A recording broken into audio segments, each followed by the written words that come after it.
Yeah, it's your girl with my shout out my boy True Fun RapMatic all day, every day, huh?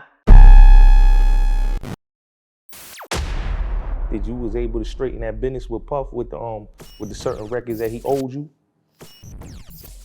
Oh, the special delivery. Yeah. Oh, the publishing. Yeah. Nah, I didn't get to the bottom of that yet. Oh, okay. And one of my managers, Rick Aaron, is supposed to get to the bottom of that. Come on, Ricky, get to the bottom of that. Come on, man. That's a fact. Oh, shout out to Puffy too.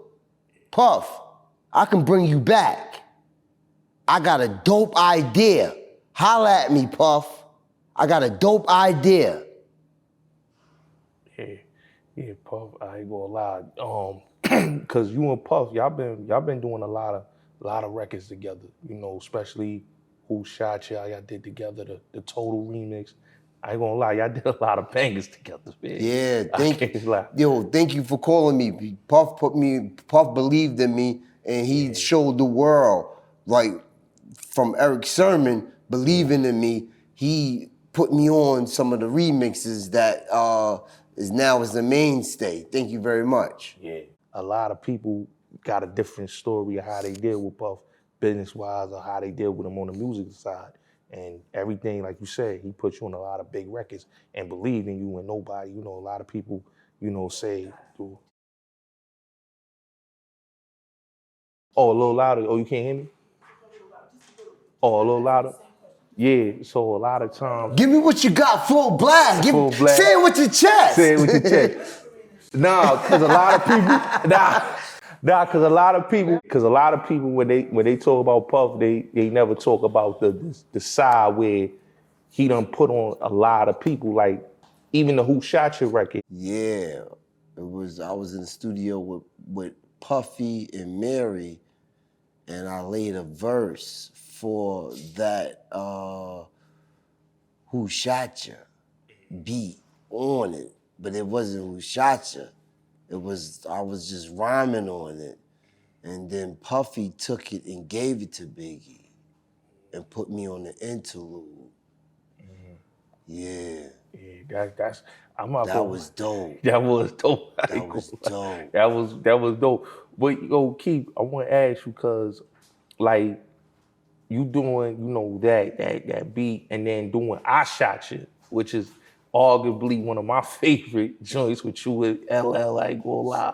I think you and LL, y'all just meshed together on records. I'm just gonna tell y'all that because y'all done did Invincible together. Y'all done did I Shot Ya. Incredible. Incredible record, Invincible. I like Invincible. A lot of people don't even talk about that record. No, it's called Incredible. Incredible, yeah, Incredible. Yeah. Y'all don't talk about Incredible, and definitely the Fatty Girl joint with you and Luda, which is another great joint that y'all do. And a lot of people don't talk about that joint. Cause it's a lot of cause it's certain artists that I've seen you work with, Keith. Oh, Fatty Girl. Fatty Girl is when I said badunkadunk, and the world took it. Yeah. But I made up the word, but I didn't make up the word badunkadunk. My man Kel Vicious, I was in the halfway house when I was locked up doing 3 years for something that happened. I was on the phone with Kel Vicious, and I was on the phone with him. I remember like it was yesterday. The phone there was no window or nothing. I was just in there, and I was like, "Kel, what you doing?" He said, "I'm out here looking at these girls with these badunkadunks." I said, "What is that?" He said, "The fat asses." And then I just put it in a rhyme, and then it blew up. Shout out to Kel Vicious. Yeah. Kel bitty bitty bitty. Yeah, that right there, that was a hard line. I ain't gonna lie. That was a hard line right there, Keith. Like, cause your first album is, in my opinion, one of the best. The most beautifulest thing in this world. Most beautiful thing, man. Like that is, like, cause it's gonna be 30 years actually, cause it's your 30-year anniversary for the album. Yeah. So, I said one rhyme. I said, the most beautifulest thing in this world is my notion for murderous poetry emotion. And Erick Sermon is a genius. he heard me say that. The most beautiful, and he said, what? He stopped and he flipped it and he turned the world on his ear with that one phrase and started a whole legacy. That's the genius of Erick Sermon. Yeah, Erick is one of the best. Production-wise, he's one of the best. I feel like he up there with Dr. Dre, but man, I'm glad you said that because Erick Sermon is the East Coast Dre. He's the East Coast Dre. That's and Dre is the West Coast Erick Sermon. Sermon. That's a fact. Word up. That's a fact. Production-wise, just how he brings Erick Sermon is a genius, and he write the rhymes. Yeah. He's one of my favorite rappers also. On top of doing the beats. He be on the beats, I'll be looking, I'll be like, yo, this man is a genius. Yeah, he one of the best, cause I'm not gonna lie, like when I listen If not the one of the best, yeah, because like the way he mesh with you and Red and the way y'all flow with each other on them records, and even when y'all did the cypher for BET Hip Hop Awards, like y'all just mesh well, like y'all flow together, you and Red, you know, y'all go crazy. Yeah. And that's one thing that's so y'all complement y'all styles in so many ways. Y'all bring the humor and y'all bring the bars. Yeah, that's the greatest thing about yeah. See, that's one thing, I'm glad you brought that up because people don't really understand Keith Murray as an artist. Like, I'm a character, but they was just used to me being one way. You know what I'm saying? So I got many different styles. So when I do have fun and joke and laugh, they take it to another level. You know what I'm saying? So just look out for the character in Keith Murray. Don't always think that is about, oh, he was on drugs or something. I like to have fun also, but I will smile and hand you your ass. Dead serious even though I'm smiling. I'm a Gemini. You know what I'm saying? So you can never depict or figure me out. So don't try to like say, oh, it's this or that or that or this. You know what I'm saying? I'm glad you brought that up. That's a very important part of the now, today and now. You know what I'm saying? Because people are just one way. And some people think that they got me figured out. You can never figure me out. Not to go back to Lordy. I'm gonna call him Lordy, Lord Jamal.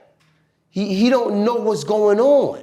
He just think he knows. So he just depict that. You know what I'm saying? So look out for the unexpected personality of Keith Murray.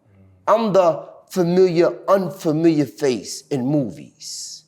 So look out for me on the next screen, big screen. Segue. Yeah, anybody out there who want Keith Murray in your movie, look out for me.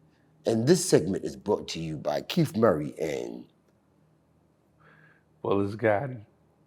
Billy D. Bullets Gotti. I was gonna ask you about that, Keith. How was it the battle with Fredro Starr, Keith? Yo, shout out to Fredro Starr, that's my guy. Yeah.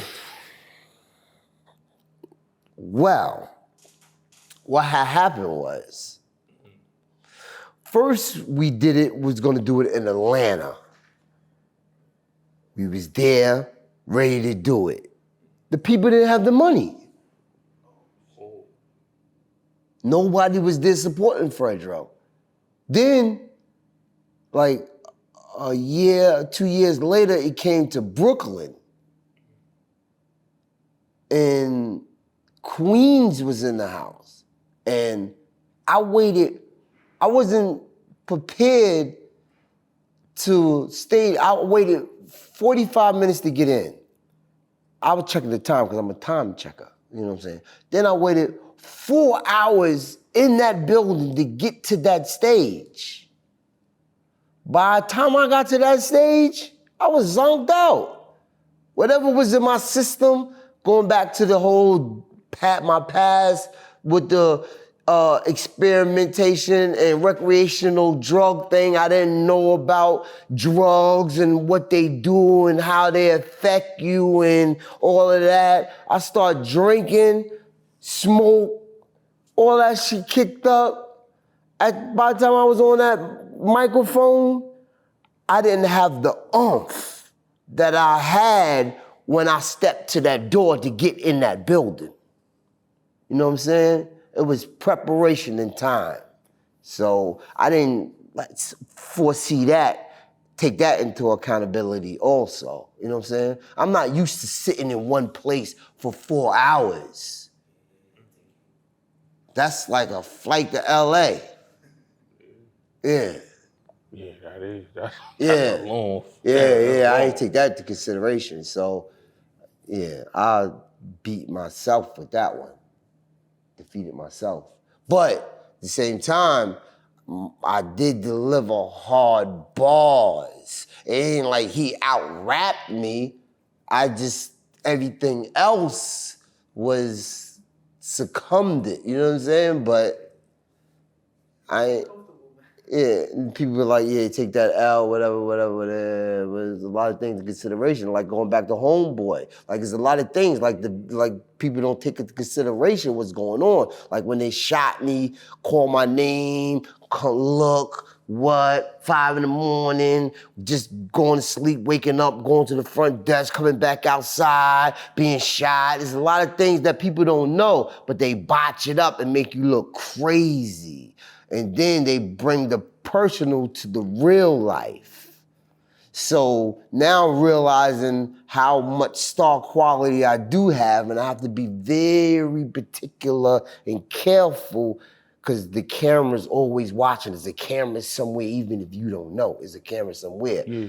Is that a camera in your glasses? Nah. Nah, wait. Versace's? Nah. But no, you absolutely right about the cameras, because when a lot of people watch those videos, they just had a negative approach about the situation. No, but the views, the views, people talking kill everything. Yeah. That's why I'm not downtrodden and hurt, because the people that like chime in know the deal, but the clickbait and they make it look crazy. You know what I'm saying? So no harm, no foul, but yeah, I know I gotta do better too. Like, you know, don't do that. No, don't do that. Yeah, cause don't think you Superman. That's a fact. No, but what hides in the dark comes to light too. You can't be acting like you're holding the vow and you're not, and it will show somehow, some way. So you gotta be straight and narrow. If you real, be real. If you ain't real, it's gonna show. No, that's true. That's true, Keith, because when I looked at the video, like you said earlier, like people just taking the clickbait.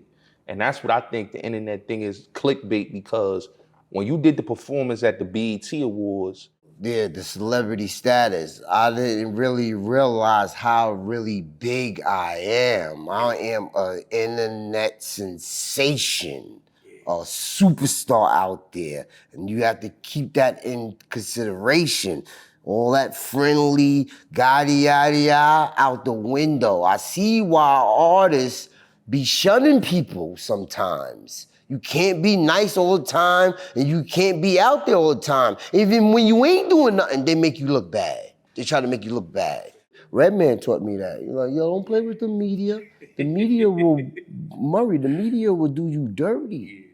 Yeah, no, I've seen that, because not to go back to Lordy, but Redman said leave it alone.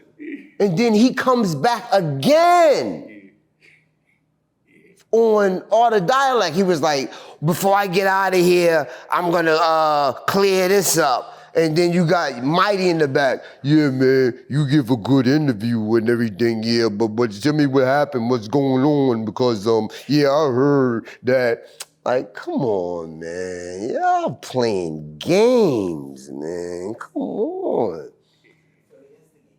Instigating. But still, no. I already know how that they play. He asked them, yo, what stories you want to talk about? What you got? Give me what you got. Tell me what you got. You know what I'm saying?